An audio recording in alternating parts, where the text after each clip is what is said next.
Amém. Pessoal, bom dia. A paz do Senhor.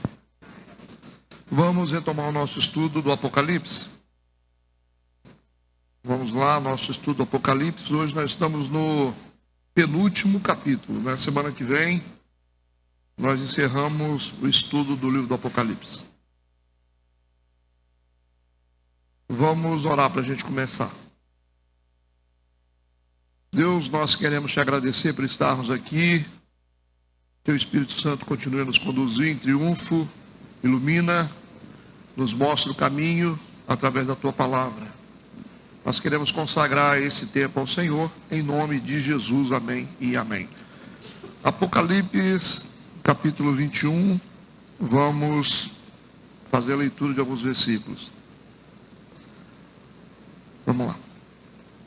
O título aqui seria Um Novo Céu e uma Nova Terra. Então vi novo céu e nova terra, pois o primeiro céu e a primeira terra haviam passado e o mar já não mais existia. Vi também a cidade santa, a nova Jerusalém, que descia dos céus, da parte de Deus, adornada como uma linda noiva para o seu esposo amado. E ouvi uma forte voz que procedia do trono e declarava: eis que o tabernáculo de Deus agora está entre os homens, com os quais ele habitará. Eles serão o seu povo, e o próprio Deus viverá com eles, e será o seu Deus. E ele lhes enxugará dos olhos toda lágrima, e não haverá mais morte, nem pranto, nem lamento, nem dor, porquanto a antiga ordem está encerrada. E aquele que está sentado no trono afirmou: eis que faço novas todas as coisas. E acrescentou: escreve isto, pois essas palavras são verdadeiras e absolutamente dignas de confiança. Amém? Só uma introduçãozinha para a gente poder começar. Apocalipse 21, as cortinas da história já estão fechadas, né? Na semana passada nós encerramos o juízo sobre Satanás, Anticristo. Então, a história está praticamente fechada. O juízo final aconteceu, certo? E os inimigos do Cordeiro e da igreja já foram julgados e lançados no lago de fogo. E os remidos já estão nas bodas do Cordeiro. Então esse capítulo 21 seria a apoteose, né, da revelação bíblica do Apocalipse, ok? Então vamos seguir. O paraíso perdido lá no Éden, a gente volta à história lá no início, né? Agora ele é reconquistado a partir desse momento. Então aquilo que o homem perdeu, o primeiro homem perdeu lá, né, o Adão, agora é recuperado por Jesus, né? Então o homem que antes havia caído no Éden, agora Jesus é glorificado, e o projeto eterno de Deus agora vai triunfar gloriosamente, e tudo vai se converter em eternidade. Só para a gente fazer essa introdução. Vamos para o versículo 1, que a gente já está no fechamento, né? E aí João diz que: e vi um novo céu e uma nova terra, porque já o primeiro céu e a primeira terra passaram, e o mar já não existe. Então o João está tendo outra visão, as últimas visões, né? E ele está vendo um novo céu e uma nova terra. Será que tinha uma velha terra? Um velho céu, né? Então essa aqui é uma relação direta com Gênesis 1:1. Lembra lá quando Deus estava criando o céu e a terra? Então aquela terra que foi criada, ela acabou se perdendo, e agora Deus cria um novo céu e uma nova terra. A gente vai explicar os detalhes disso, tá?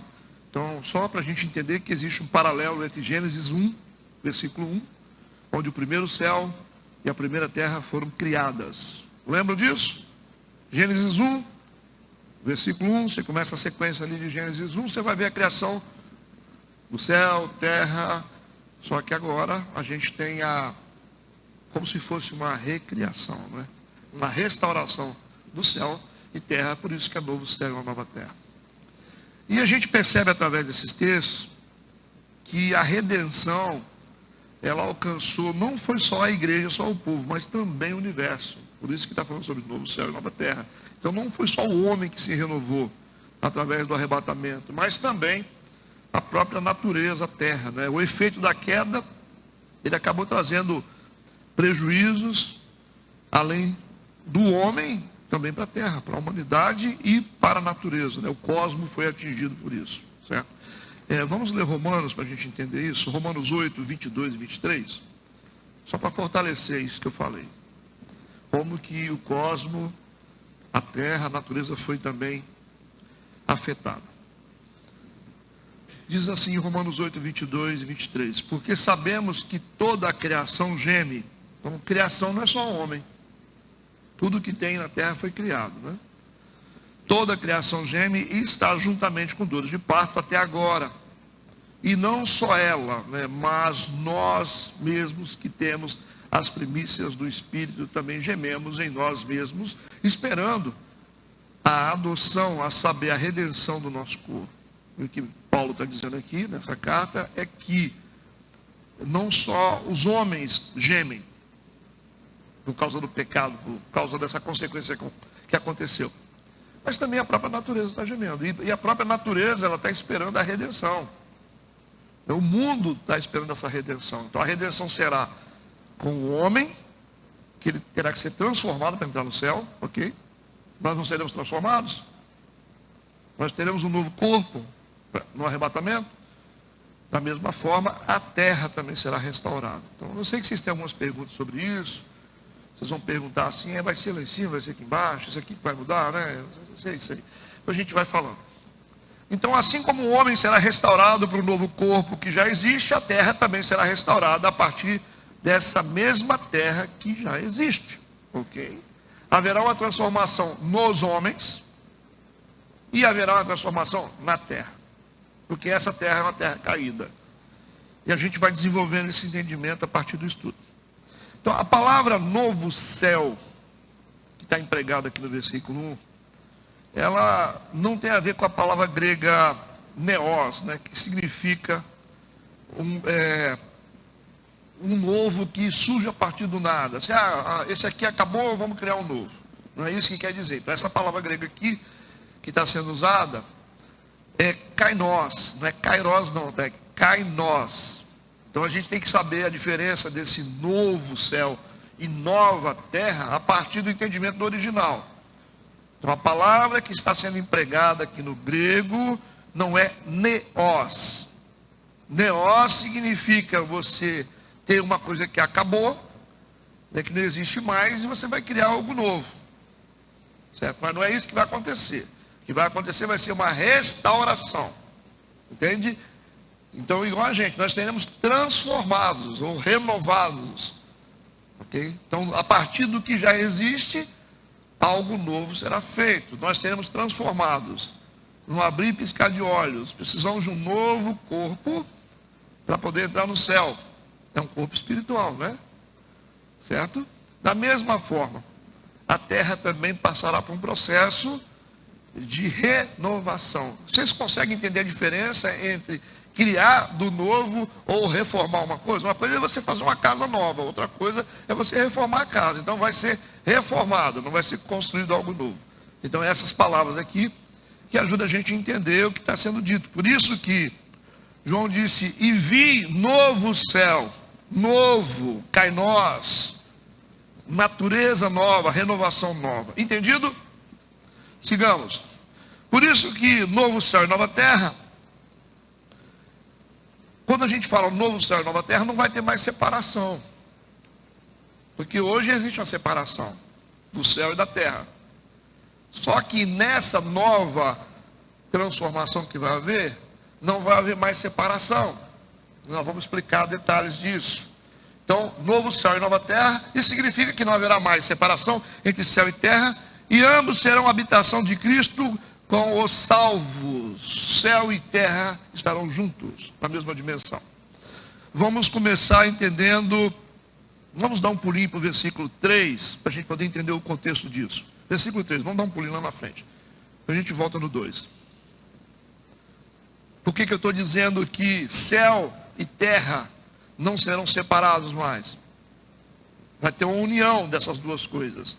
Não tem aquela oração que você faz, venha a nós o vosso reino, né? A gente sempre pede que o reino de Deus se estabeleça no nosso meio. Então vai haver uma fusão das duas coisas. Tá? É como se o céu descesse para a terra, ou como se a terra e céu fossem a mesma coisa. Vamos pegar o versículo 3 para a gente poder entender melhor. Olha o que diz. E ouvi uma grande voz do céu que dizia: eis aqui o quê? Aqui. O tabernáculo de Deus com os homens. Lembra de Moisés? O que ele fez? O que Moisés fez? Ele fez o que Deus queria. Deus sempre quis habitar no meio dos homens. Por isso que ele fez um tabernáculo no deserto, no meio das tribos. Porque Deus queria andar junto com o homem. Então, onde eles iam, eles levavam o tabernáculo. Isso significava que Deus estava andando com eles. Só que isso acabou, gente. Isso foi passando. Então, aquela tipologia de tabernáculo no meio da nação de Israel, esse é o grande desejo de Deus, andar no meio do seu povo. Mas andar de forma completa. O tabernáculo era restrito. Eles só podiam se aproximar de Deus através do tabernáculo. Se não houvesse ali um mediador, né, uma arca, eles não podiam acessar a Deus diretamente, somente através de um sacerdote. Então havia uma restrição. Deus andava no meio deles, mas somente através do tabernáculo. Certo isso? Só que agora, nessa nova transformação, vai haver uma mudança nisso. Vou repetir o versículo 3. Eu ouvi uma grande voz do céu que dizia: eis aqui o tabernáculo de Deus com os homens. Nós estamos no Apocalipse, estamos no final. Definitivamente, Deus vai habitar no meio dos homens, pois com eles habitará. E eles serão o seu povo, e o mesmo Deus estará com eles, e será o seu Deus. Entendido esse versículo? Essa fusão entre céu e terra. E aí, a gente entende que a totalidade da igreja glorificada descerá do céu à terra. A igreja arrebatada, glorificada, descerá do céu à terra. Por isso que é chamado de Nova Jerusalém. Por isso que é chamada de Nova Jerusalém. Você vai ver nos versículos. Nova Jerusalém. Quem não entendeu o que eu falei? Está dando para entender assim o processo? A gente vai esmiuçar mais. Tá? Então a gente vai observar a partir do próximo versículo a Nova Jerusalém descendo do céu. O espiritual entra em fusão agora com o físico. Por isso que a Nova Jerusalém vai descer do céu. Deixa eu falar só a última coisa que tem no versículo 1. Está dizendo aqui que o mar já não existe. Tem isso no versículo? No finalzinho, tem isso? Aí fica assim, não vai ter mar, mar é tão bom, né? Vocês precisam lembrar que vocês estão estudando Apocalipse. Então o mar aqui não é literal. Certo? O sentido é figurado. Então o mar já não existe, porque essa é uma linguagem figurada. Porque o mar também representa no Apocalipse um tipo de inquietação. Lembra lá as muitas águas em movimento, inquietação. Então o mar significa no Apocalipse uma inquietação perpétua que simbolizou tumultos políticos e aglomerados, dos quais a besta surgiu. Lembra da besta que surgiu do mar? Lembra do mar revolto, em movimento, aquela coisa toda? Então, representava um estado de inquietação na terra. Então, o que está sendo dito aqui? Que a inquietação não vai existir mais. Ok? Então, a ausência do mar corresponde também a um estado de serenidade, de paz sólida, que então será prevalecida essa paz. Por isso que esse mar, essa simbologia de agito, movimento, estresse, essa coisa toda não existirá mais, porque é um tempo de paz. Entendido isso? Por que o versículo 1 disse que... Então tem que voltar no versículo 1, né? A gente está no final, então essas conclusões são importantes. João disse: e vi um novo céu. Ou seja, esse céu foi transformado. E vi uma nova terra, ou seja, a terra foi transformada. Porque já o primeiro céu, e a primeira terra se passaram, porque foi transformado. E o mar já não existe. Entendido o versículo então? Sigamos. Versículo 2. E eu, João, vi a santa cidade.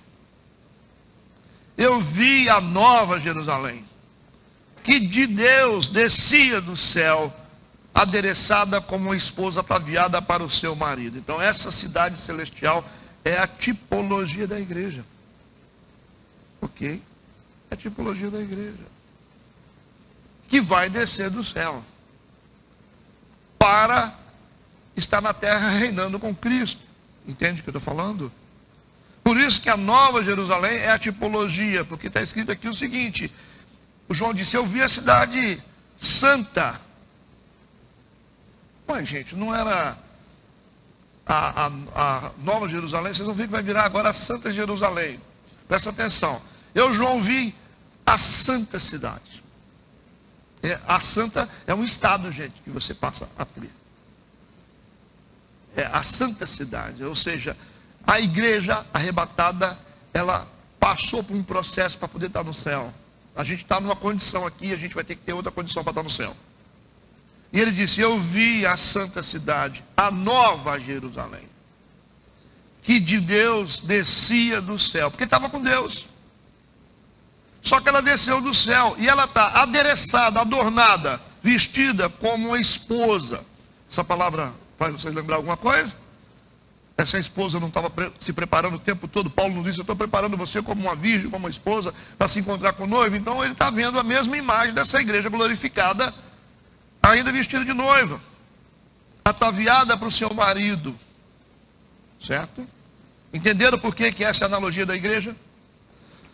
Então, Nova Jerusalém corresponde à mesma cidade que aparece a partir do versículo 9. Vocês vão ver lá uma cidade a partir do versículo 9. É a mesma, a Nova Jerusalém. Trata-se de um reino espiritual, gente. É análogo à igreja. É um reino espiritual análogo à igreja. Ok? É uma condição espiritual. Não é uma coisa assim de paredes e muros igual a gente pensa, né? É uma condição espiritual. É isso. Porque a gente sempre pensa assim, nós vamos para um lugar, ok? Na verdade, nós vamos para uma condição. Deu para separar isso?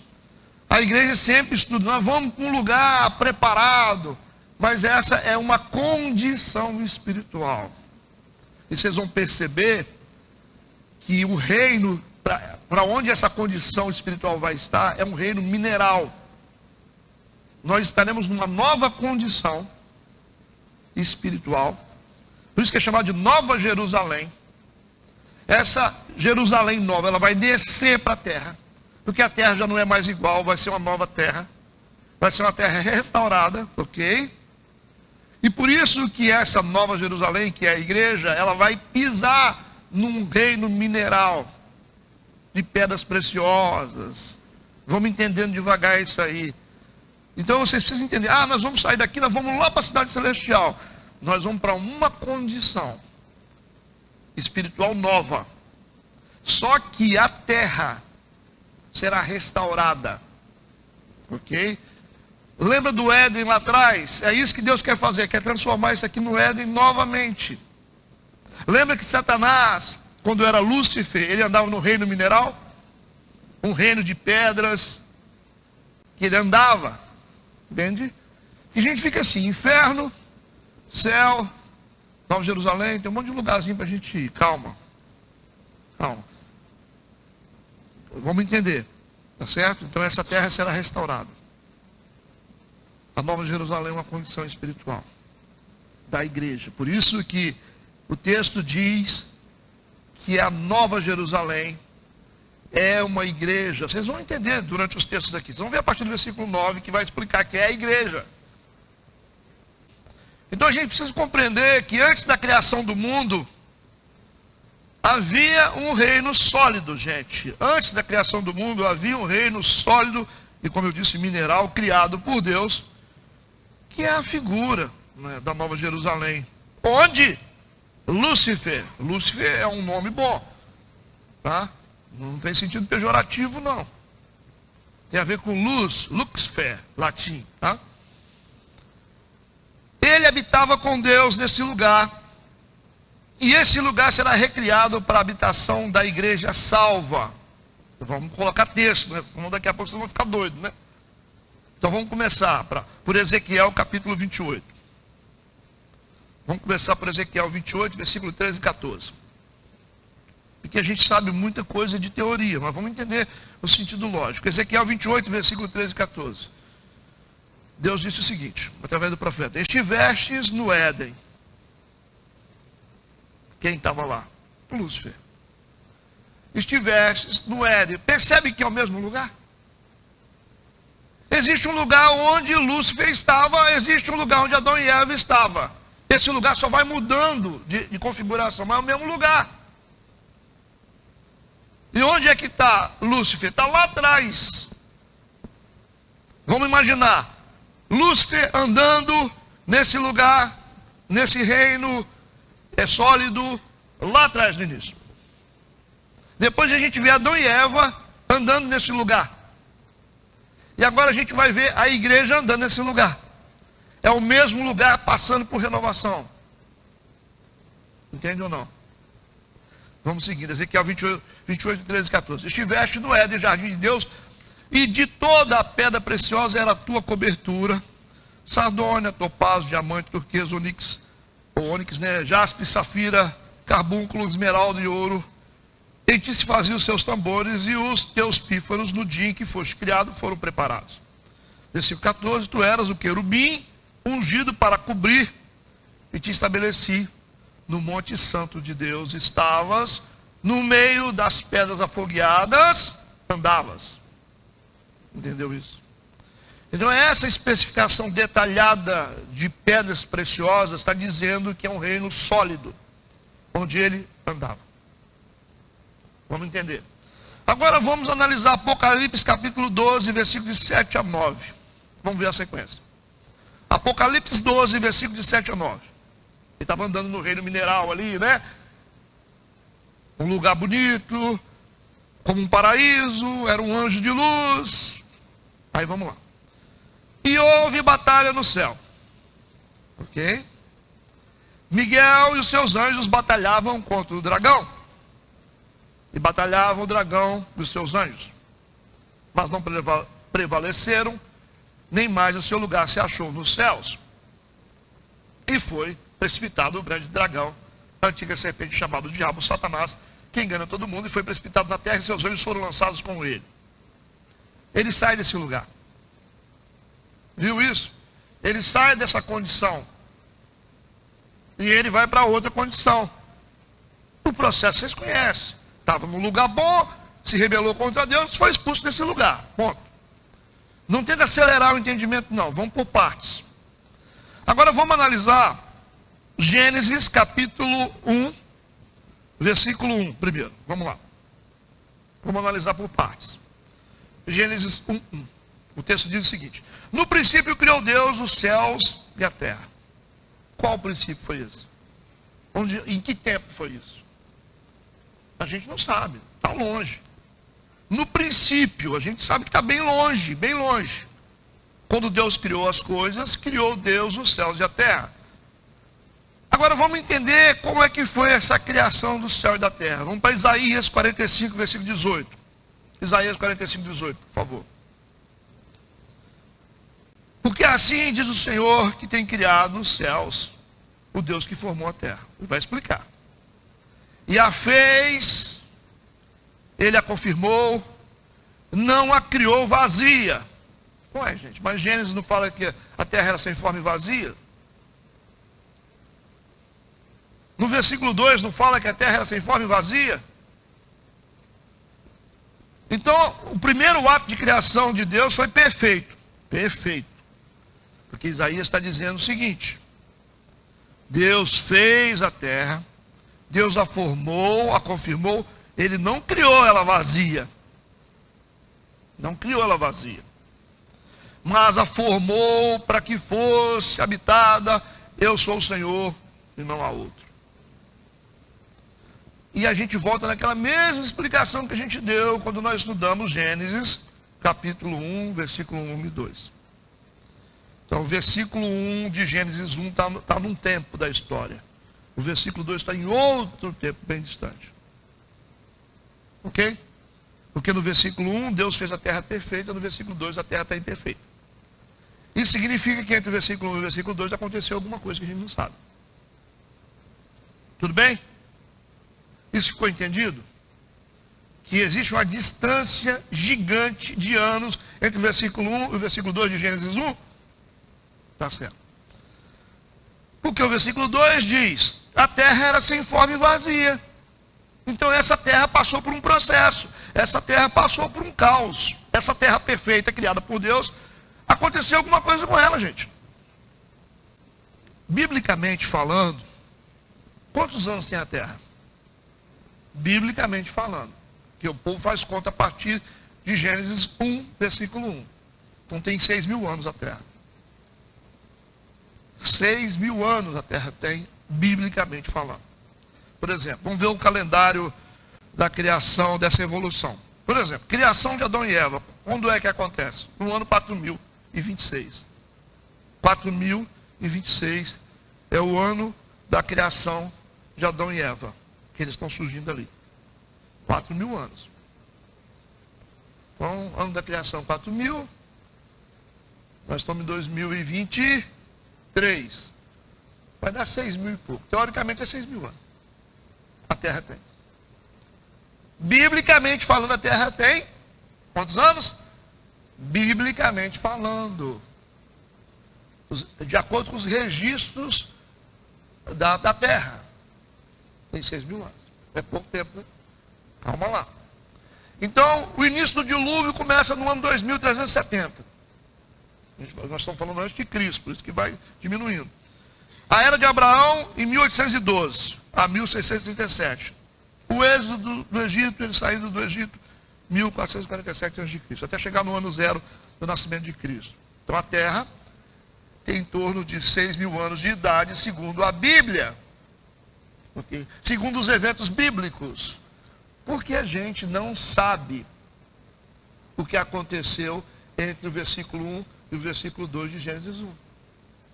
Por isso que fica essa teoria de que a Terra tem 6.000 anos. Só que, vocês sabem muito bem, que, cientificamente falando, a Terra tem 4,5 bilhões de anos.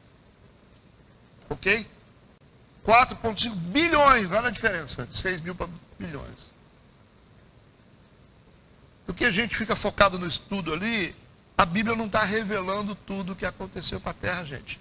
Tem muita coisa que está implícito ou que não foi registrado. Pastor, mas como é que o senhor fala que a Terra tem 4,5 bilhões de anos? Não sou eu que falo, a ciência que fala. E ciência é de Deus, ou não? É através de experimento, né? De testes, arqueologia. Tem que respeitar essas coisas, ou não?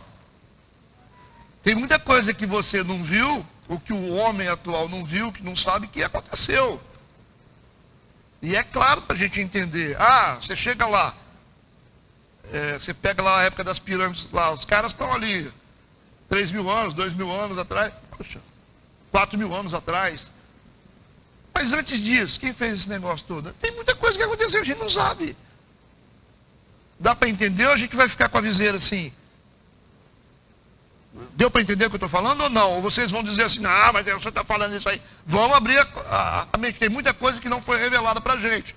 E a gente vai sair daqui sabendo o seguinte, olha, tem coisas que a gente não sabe. Algumas coisas estão encobertas. Não é isso que a Bíblia nos ensina? Outras coisas serão reveladas. Então a gente acredita, lógico, né, que entre o versículo 1 e o versículo 2 de Gênesis 1 existe milhões de anos. Milhões de anos. Ou não? É isso que está dizendo. Vamos ver aqui, vamos ver uma coisa aqui para ajudar a gente. Não vamos muito longe não, vamos só um pouquinho, tá? Vamos ver, deixa eu ler aqui da minha Bíblia. Deixa eu pegar no Antigo Testamento, um texto. Jó, que é um dos livros mais antigos da Bíblia. É considerado talvez o livro mais antigo. Jó, capítulo 40. Vamos para o versículo 15.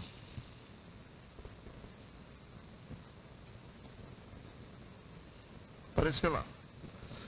Eu vou ler na King James, tá? Que é o que eu tenho na mão. Se ele quiser colocar lá.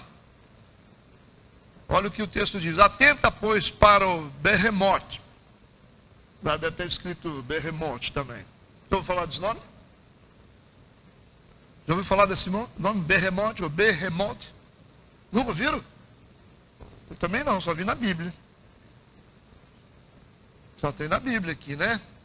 Esse hipopótamo. Pastor, você está falando do hipopótamo? Não. Hipopótamo está em grego. Significa um cavalo das águas. É só isso que está escrito. Hipopótamo significa, esse hipótamo vem de águas, tá? Então quando fala hipopótamo é como se fosse um animal grande marinho. Porque o hipopótamo fica dentro d'água. Tá? Não está falando que é um hipopótamo, está falando o seguinte, ó, vamos ler novamente. Até depois para o Behemoth, falou de um animal. Esse cavalo, ou esse cavalo de águas, ou cavalo da água, ou esse animal grande que fica na água. É isso que está falando. Estranho. Que eu criei. Quem criou? Deus, né? Da mesma maneira que criei a ti. Ele se alimenta da relva como boi. Mas não é boi. A sua força está nos seus lombos. O seu poder nos músculos do seu ventre. Ele enrijece a cauda. Tem cauda aí. Não é diferente do hipopótamo. Como o cedro e a agita. Os nervos de suas coxas são entrelaçados. Cheio de tracinho. Seus ossos são como canos de bronze. Suas pernas como pilares de ferro. Ele é uma obra-prima entre os feitos de Deus. Foi Deus que fez. Contudo, o seu Criador pode chegar a ele com a sua espada e dominá-lo a qualquer momento. Os montes lhes oferecem tudo o que produzem, e todos os animais selvagens brincam por perto. Ele repousa debaixo dos lotos, no esconderijo dos juncos e no pântano. É aquático, né? Os lotos cobrem-no com a sua sombra, os salgueiros de ribeiro o cercam. Está aqui. Está falando de um animal que a gente não conhece. Pode ser, não é? Entendeu o que eu estou falando?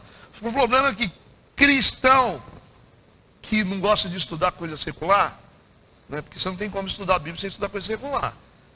Eles gostam de atacar coisas que eles não entendem. Então o que está acontecendo aqui é que Deus fez muita coisa que a gente não conhece. Tem um animal aqui que a gente nunca viu. Um animal gigante, aquático, com uma cauda gigante, que a gente nunca viu. E Deus está narrando aqui detalhes desse animal. Cadê esse animal? Esse animal já se perdeu para lá, na história. Está lá atrás. Então tem muita coisa que a gente não entende. Isso pode explicar. Quando Deus criou o céu e a terra, pode ser que esses animais estavam lá. Como a Bíblia fala do Leviatã, que tem é um animal aquático também, que tem uma simbologia de Satanás, mas era um animal, era só referência de um animal, analogia. Então tem muita coisa que a gente não entende. Então nesse espaço de tempo aqui que a gente fica, como é que está acontecendo isso? Como é que aconteceu isso? Não sei. Essa ideia, essa teoria da precipitação de Satanás, né, impactando esse reino aqui, ou essa terra, essa deformação de essas montanhas e pedras soltas, não sei. Existe uma teoria de que pode ter sido isso. Se cair um meteoro num planeta desse, o que vai acontecer? E agora, e se cair um Satanás num planeta desse, o que pode acontecer? Então assim, deu para entender onde eu quero chegar? A gente precisa entrar em detalhes, eu não tenho informações maiores para te dar, mas existem animais que a gente não conhece, que não está listado ali na nossa enciclopédia, mas que Deus criou. E os fósseis provam isso. Você vai lá no museu, tem lá animais que datam lá de mais de 6.000 anos. Isso. E a coisa mais besta do mundo hoje é você fazer datação arqueológica. Você saber quantos anos tem aquilo. Eles acham um vaso, acham um osso, acham uma pele, e eles conseguem descobrir quantos anos tem aquilo. Tem algumas técnicas científicas que o cara chega a quase 1 milhão de anos. Entendeu o que eu falei ou não? Versículo 3. Ouvi uma grande voz do céu que dizia: eis aqui o tabernáculo de Deus com os homens, pois com eles habitará, e eles serão o seu povo, e o mesmo Deus estará com eles e será o seu Deus. Então está claro aqui o que eu disse sobre o tabernáculo de Deus. porque Ezequiel já tinha revelado também que esse tempo chegaria, Ezequiel 37, no tempo futuro, o tabernáculo, ou seja, Deus estará com o seu povo, e eles serão o meu povo, ele diz. O tabernáculo era a tenda, né, que permanecia a glória de Deus. Isso aí vocês já sabem, já estudaram. Vamos seguir. Versículo 4. Está falando de um tempo novo, gente, de uma nova criação, de uma nova terra, um novo céu. E Deus limpará dos seus olhos toda lágrima, e não haverá mais morte, nem pranto, nem clamor, nem dor, porque já as primeiras coisas são passadas. Isso significa que essa nova terra e esse novo céu não tem lágrima. Não é igual isso aqui, não vai ter mais choro, pranto, é um lugar diferente, é uma terra restaurada, porque as lágrimas são atribuídas aos mártires principalmente, tá? E não vai ter mais problema. Versículo 5, e o que estava sentado sobre o trono disse, quem estava sentado no trono, né? Ele está dizendo, eis que faço novas todas as coisas. Ele está explicando, eu faço nova todas as coisas, e disse-me, escreve, porque essas palavras são verdadeiras e fiéis. Versículo 6. E disse-me mais, está cumprido. Eu sou o alfa e o ômega, o princípio e o fim. A quem quer que tiver sede, de graça lhe darei da fonte da água da vida. Então, alfa e ômega são a primeira e a última letra do alfabeto grego, certo? Princípio e fim. Isso fala sobre a onisciência de Deus, baseado na sua eternidade. Então Deus é onisciente, Ele sabe todas as coisas, Ele vê todas as coisas, Ele está em todos os lugares, é onipresente também. A onisciência de Deus, a capacidade de saber de tudo o que acontece, se dá por causa da sua eternidade. Ele é princípio e fim. Ele é um ser infinito. Seres criados são limitados, são finitos, por isso que não tem onisciência. Só quem está aqui, está lá no fim, que sabe ter onisciência das coisas, gente. Ok? O ser criado não, tudo que é criado vai ter um final. Por isso que os anjos foram criados, os homens foram criados, os animais foram criados, a natureza foi criada. Por isso que a natureza não tem onisciência. Deu para entender? Satanás não tem onisciência. Por quê? Porque ele é um ser criado. Sigamos.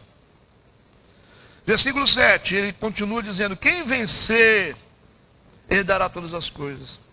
Eu serei seu Deus e ele será o meu filho. Está dizendo isso para João. João, a igreja está vivendo uma fase, quem vencer vai ter tudo isso aí. Vai ter todas essas recompensas. Versículo 8, mas quanto aos tímidos, aí vai falar da turma que não vai herdar, né? Que não vai entrar. Aos incrédulos, aos abomináveis, aos homicidas, aos fornicadores, aos feiticeiros, aos idólatras e todos os mentirosos, a sua parte será no lago que arde com fogo e enxofre, o que é a segunda morte. Entendido? Quem são os tímidos? A pessoa já não pode usar essa palavra de forma irresponsável, né? A pessoa é tímida, então não vai ser salva. Tímidos são os que viraram as costas ao combate da fé. São aqueles que não decidiram combater, estavam combatendo e desistiram, ficaram tímidos em relação ao combate da fé. Os incrédulos são os que se recusaram a crer em Cristo e aceitá-lo como Salvador. Os abomináveis são os depravados moralmente. Os homicidas são os assassinos, os fornicadores são os impuros sexuais, os feiticeiros são os ocultistas e adivinhadores, os idólatras são os que possuem vários objetos de adoração, e os mentirosos são os filhos do diabo, conforme João 8,44. Então é só essa turma, tá bom? Que fica. E tem gente que fica discutindo a questão de idolatria, se vai, se não vai, né? Mas aí, tem uma lista aqui pronta, né? Para saber. E tem outra lista ainda, né? Afeminados, por aí vai. Versículo 9. E veio a mim um dos 7 anjos que tinham as 7 taças cheias das últimas 7 pragas. Então aquele cenário ali perto do trono continua. E um dos anjos falou comigo, dizendo, vem, mostrar-te-ei a esposa, a mulher do Cordeiro. E aqui, nesse versículo, a gente começa a entender que realmente essa cidade, Nova Jerusalém, é a analogia da igreja. Por isso que ele está dizendo, eu vou te mostrar a esposa. A esposa em forma de cidade. A mulher do cordeiro. Está falando da igreja ou não está? Então, mulher do cordeiro. A relação da igreja com a cidade é essa. É uma cidade que é mulher do cordeiro. Vamos versículo 10. Levou-me em espírito a um grande alto monte. Então fala da posição dessa igreja. É uma questão espiritual. Certo? É um contexto espiritual. Levou-me em espírito a um grande alto monte. Porque ela está numa posição alta. Mostrou-me a grande cidade, a santa Jerusalém, que de Deus descia do céu. Mas no texto do versículo 9 não diz que ele iria mostrar para a gente a esposa, a mulher do cordeiro? Por que no versículo 10 ele está mostrando uma cidade? Por que o versículo 9 diz que ele vai nos mostrar a esposa, a mulher do cordeiro? E no versículo 10 ele diz que mostrou para ele uma grande cidade. A santa Jerusalém, que de Deus descia do céu. Entenderam a analogia entre a cidade e a igreja? Santa Jerusalém. Não era Nova Jerusalém? Não começou os versículos anteriores falando que era, vou te mostrar a Nova Jerusalém, agora essa Nova Jerusalém se tornou Santa Jerusalém. Por que isso? A diferença que existe aqui é uma relação do tempo. Ela vai estar no estágio, num tempo, depois vai estar no outro estágio, no outro tempo. Isso significa que no versículo 10 que a gente está lendo, existe uma ação aqui retrospectiva. Tá? Retrospectiva. Primeiro, essa cidade, ela é nova. Nova Jerusalém. E depois, essa cidade se torna Santa Jerusalém. Ela se renova e depois ela se torna santa. Por isso que quando fala, quando os versículos anteriores dizem Nova Jerusalém, e o versículo 10 diz Santa Jerusalém, fala do passado, onde ela começou a se renovar, e depois da consumação dos séculos, onde ela é santa, já está separada para Deus. Tem dificuldade de entender isso ou não? É só uma relação do tempo. Ela se torna nova e em seguida se torna santa, ok? Vamos seguir? Versículo 11. E tinha a glória de Deus. Lógico, né? Tem a glória de Deus, está adornada para a glória de Deus. E a sua luz era semelhante a uma pedra preciosíssima, como a pedra de jaspe, como um cristal resplandecente. Fala do valor da cidade, ao mesmo tempo está falando do valor da igreja. Preciosíssima. Ok? Versículo 12. Tinha um grande alto muro com 12 portas. E nas portas 12 anjos. E nomes escritos sobre elas, que são os nomes das 12 tribos dos filhos de Israel. 12 portas, gente. Esse número aqui, 12, ocorre mais de 400 vezes na Bíblia. Só no Apocalipse aqui acontece 20 vezes, né? Quando fala de portas, diz que ela é acessível. Tá? Essa cidade é acessível. Ou seja, esta cidade, ela para quem quiser, ela é acessível. Ela tem porta. Ela tem muro de proteção, sim, para ser guardada. Ela é guardada, mas ela tem porta de acesso. Então quem quiser passar por essa porta, vai passar. Quem quiser ser igreja, vai ser. Quem quiser ser salvo, será. Porque tem acesso. Entendido isso? E esse 12 aqui é o símbolo pleno do governo e da ordem. Versículo 13. Do lado do levante tinha 3 portas. Está falando dos pontos cardeais, ó. Do lado do norte, 3 portas. Do lado do sul, 3 portas. Do lado do poente, 3 portas. Então tem porta assim, tem porta assim, tem porta assim, tem porta assim. Na cidade. Pode vir gente de qualquer lugar, de qualquer região, de qualquer posição. Ela tem porta para as pessoas entrarem. Entenderam a analogia da igreja? Entenderam a analogia da salvação? Da Nova Jerusalém? Entendeu? Então a cidade, ela tem portas aqui do lado norte, do lado sul, tem todos os lados.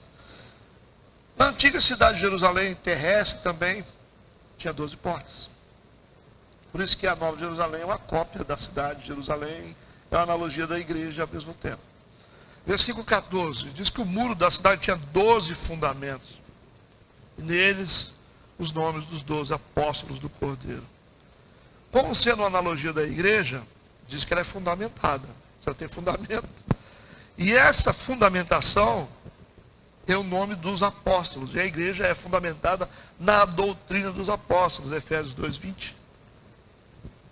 Versículo 15, e aquele que falava comigo tinha uma cana de ouro para medir a cidade, as suas portas e seu muro. Tinha uma trena na mão, né? O anjo tinha uma trena para medir a cidade. Essa medição denota o caráter ideal da igreja eterna, ou seja, uma igreja na medida de Deus. Uma cidade para a gente estar nela à medida de Deus. Então, quando nós somos arrebatados como igreja do Senhor, a gente entra nessa condição de cidade, de Nova Jerusalém. Tudo bem? Versículo 16. A cidade estava situada em quadrados, seu comprimento era tanto como a sua largura. E mediu a cidade com a cana até 12.000 estádios, e o seu comprimento, largura e altura eram iguais. 12.000 estádios. Os rabinos judeus calculavam o estádio como uma 8ª milha romana, ou cerca de 185 metros. Então 12.000 estádios corresponde mais ou menos a 2.200 quilômetros. É grande, hein? Cabe todo mundo, né? Quem quiser cabe, né? Igual a arca, né? Qual o tamanho da arca de Noé?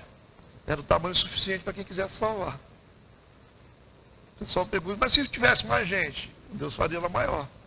Bem maior, né? Você viu que entrou 7 na arca e ficou sobrando espaço ainda, né? Então, da mesma forma, a porta da graça é aberta e quem quiser salvar, entra por ela. A cidade celestial, que é o lugar para onde nós vamos, é a nossa condição de salvos, né? Na eternidade, ela tem tamanho suficiente para comportar todo mundo que quiser. Versículo 17, mediu o muro de 144 côvados, conforme a medida do homem, que é a de um anjo. Então, côvado é uma unidade de medida tomada com base na estrutura do corpo humano. Você mede daqui até aqui no antebraço. Côvado é esse aqui, ó. Você mede da ponta do dedo até aqui nessa curva. É um côvado. Como hoje a gente tem unidade de medida metro, milímetro. Nessa época eles tinham côvado como unidade de medida, por isso que diz que é medida de homem, que era calculado no braço de um homem. Tranquilo? Versículo 18 a 21. E a construção do seu muro era de jaspe, a cidade de ouro, puro, semelhante a vidro puro. E os fundamentos do muro da cidade estavam adornados de toda a pedra preciosa. O primeiro fundamento era jaspe, o segundo safiro, o terceiro calcedônia, o quarto esmeralda, o quinto sardônica, o sexto sárdio, o sétimo crisólito e o 8º berilo, o 9º topázio, o 10º crisópraso e o 10º jacinto, o 10º ametista. E as 12 portas eram 12 pérolas, cada uma das portas era uma pérola, e a praça da cidade de ouro puro como vidro transparente. Deixa eu resumir tudo isso aqui para vocês entenderem. Então, vamos resumir. Esse capítulo, ele está nos dizendo o seguinte, para você poder entender. A terra será restaurada. E a Nova Jerusalém é a condição espiritual que a igreja estará. Por isso que a Nova Jerusalém que desce do céu é a igreja que vem reinar com Cristo na terra. É essa a igreja. Pastor, você sabe detalhes de tudo? Não sei. Quem tem que saber é Deus, né? Se eu soubesse tudo, eu sentava do lado de Deus e ficava lá, sendo procurador dele. Então, nem eu sei, nem você sabe. Mas a ideia aqui é a seguinte, que o lugar da nossa eterna habitação será esse lugar aqui transformado. Esse reino aqui será o Éden restaurado. Que a gente tem a ideia de ir para um lugar. Nós vamos para uma condição. Essa Nova Jerusalém, vocês percebem? Primeiro a igreja arrebatada está com Deus. Depois ela desce do céu. Da mesma forma, a Nova Jerusalém descerá do céu para reinar com Deus. A ideia que se tem, teoricamente, é essa, de que nós estaremos numa condição espiritual, e esse lugar que a gente chama de céu, será uma terra restaurada junto com Deus. Deixa eu só fechar aqui, rapidinho. Diz no versículo 22 que nessa cidade eu não vi templo, ele disse, porque o seu templo é o Senhor Deus, Todo-Poderoso e o Cordeiro. A cidade não necessita de sol nem de lua para que nela resplandeça, porque a glória de Deus a tem iluminado, e o Cordeiro é a sua lâmpada, né? Não vi templo porque templo, tabernáculo, essas coisas eram sombras, sempre foram sombras. A igreja é uma simbologia do que nós teremos que ser, celestiais depois. São sombras, tudo é sombra. Você está num lugar, vivendo para Deus, e a gente vai para uma condição. Paulo ensinou isso, né, em Colossenses 2,16. Tudo são sombras. Tá? Vocês vivem, as festas que vocês fazem. Mas agora não vai ter mais sombra, né? A gente vai estar com a substância, porque não precisamos mais de templo, porque o templo é o Senhor. Diz o versículo 24 que as nações dos salvos andarão à sua luz. Ele é o sol da justiça, né? Nós estamos com o sol provisório aí, mas depois nós vamos para o sol de verdade. E os reis da terra trarão para ela a sua glória e honra. Está falando aqui sobre as nações, né? Versículo 25 a 27. As nações dos salvos andarão à sua luz, os reis da terra trarão para ela a sua glória e honra. As suas portas não se fecharão de dia, porque ali não haverá noite. E a ela trarão a glória e a honra das nações, e não entrará nela coisa alguma que contamine e cometa abominação. É interessante que pode entrar qualquer pessoa na cidade de Jerusalém, a Nova Jerusalém, mas contaminados não entram, né? Ela é a porta aberta, mas o pecado não entra. Entra a pessoa, mas o pecado fica do lado de fora. Interessante, né? Cometa a abominação e a mentira, mas só os que estão escritos no livro da vida do Cordeiro. A gente está na reta final. Semana que vem é a última parte, né, de conclusão. E o que vocês quiserem saber depois, além do que vai acontecer, que a Bíblia fala, só se o Espírito Santo revelar. Né? Mas não vai revelar porque esse livro aqui é selado. E o homem não tem que saber muita coisa mesmo não. Eu acho. Eu acho que é melhor ficar na mão de Deus, porque nós somos muito falhos. Vamos orar. Deus, obrigado esse tempo, essa manhã na tua casa, os nossos irmãos, que a bênção do teu Espírito esteja sobre nós, abençoe a tua igreja, nos dê um dia de paz, um culto abençoado esta noite, em nome de Jesus, nós já te agradecemos, amém e amém.